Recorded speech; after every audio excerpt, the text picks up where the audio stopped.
Hər kəsə salam. Hər vaxtınız xeyirli, gününüz uğurlu olsun. Səhər 05:30-da oyanıram, çayı ocağa qoyub inəkləri sağmağa gedirəm. Bu arada isə qoyunları qaynatam sürüyə qatmaq üçün aparır. Mən inəkləri sağıb qurtardıqdan sonra qaynatam gəlir və yerdə qalan işləri də o tamamlayır.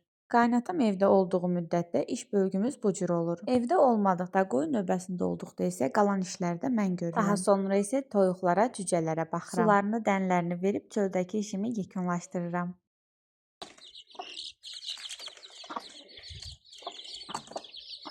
Qarşıdan gələn Qurban Bayramı münasibətilə hər kəsin bayramını təbrik edirəm. Bu video Qurban Bayramından öncə çəkilib. Qurbanlıq şərtlərini qarşılayan qoyun olmadığı üçün mən bildiyim qədərilə qurban kəsməyəcəyik. Bəlkə də son anda dəyişiklik oldu, bu haqda məlumatım yoxdur. Allah kəsilən bütün qurbanları qəbul etsin inşallah. Mən isə kəsilən qoyunun quyruğunu çəkərək bişirib yağ halına gətirdim. Yeməklərdə istifadə üçün artıq hazırdır. Qaynatam da artıq qoyun qırxımına başladı. Evdəki işlərimi yekunlaşdırıb şəhərə yola düşdüm. Dırnaqlarımı düzəltmək üçün salona gəldim. Uzun zaman idi ki, uzun dırnaqlar istifadə etmirdim və bu gün qərara gəldim ki, dırnaqlarımı uzun edim. Bu da son nəticə, mən çox bəyəndim.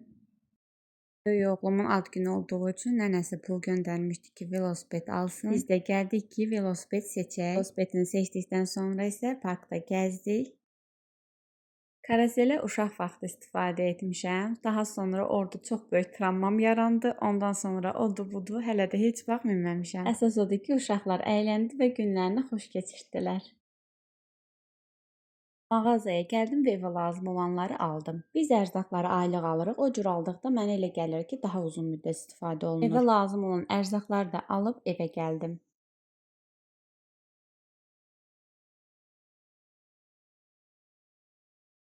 Üç kilo pesoq aldım.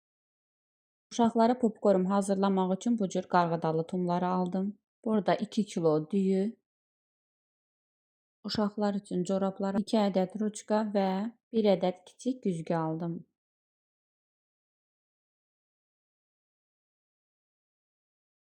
Özüm üçün bu cür dəftər aldım.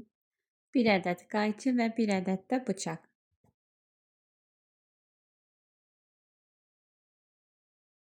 Bu cür orta boy 2 ədəd saxlama qabı, uşaqlar üçün rastişka, 2 ədəd duz, 1 ədəd təzə kələm, bu cür şirniyyatlar aldım.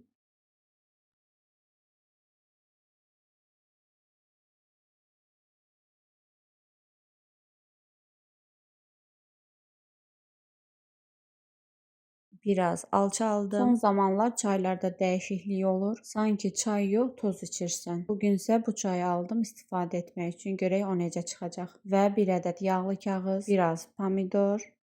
Burada biraz çiyələk var. Bunu isə oğlum almışdı. Suxariklərdir, korasandır, kofedir, sokdur.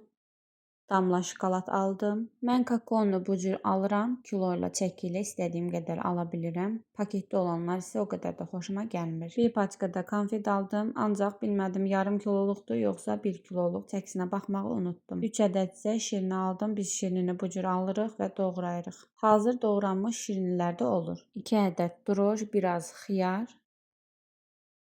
İndi isə keçək təmizlik ləvazimatlarına. Ariel və 72 sabun aldım. Qav dəsmallarını yuyarkən çox istifadə edirəm. Uşaqlar üçün şampun. Hamam üçün bu cür sprey aldım. Kalqon və endirimdə olarkən aceləri aldım. 3 ədəd. Bu cür domestos. 1 ədəd komment aldım. Çox gözəl ağardır. Bunu daimi istifadə edirəm. Son zamanlarda kəşf etdiyim ekonom yağ sökücünü aldım. 4 ədəd. Həqiqətən də tərifə layiqdir. Həm qiyməti münasibdir, həm də gördüyü iş superdir. Bu cür 5-li əl sabunu və feri. Uşaq üçün də pampers aldım. Aldıqlarım bu qədər idi. Allah hər kəsin qazancını bol etsin inşallah. İsti havalarda hazırlaya biləcəyiniz çox asan bir dondurma hazırlayacağım. Bunu YouTube'da görmüşdüm, ancaq gördüklərim qatıqla, balla hazırlardı. Mən isə bugün yoğurtla hazırlayacağım. Çiyələkləri və yaxud da hər hansı bir meyvəni kiçik formada doğrayırsınız. Üzərinə rastişka əlavə edirəm, biraz damla şokolad əlavə edirəm. Siz istəsəniz yoğurt əvəzinə qatıq və bal əlavə edə bilərsiniz. Əridiyim şokoladlar donduqdan sonra isə içərisinə hazırladığım yoğurt qarışımını əlavə edirəm.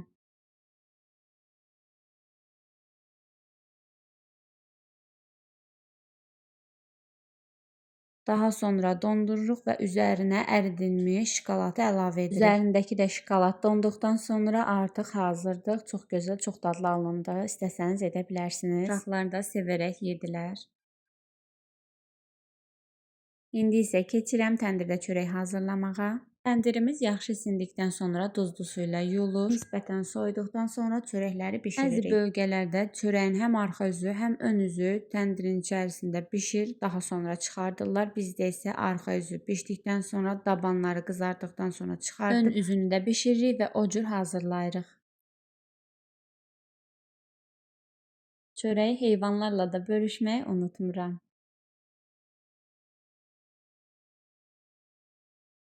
Baldızım qonaq gəlmişdi. Bu cür atışdırmalıq hazırladım söhbət etmək üçün. Siz də kanalıma dəstək üçün abunə olmağı unutmayın. Gələn görüşlərədək.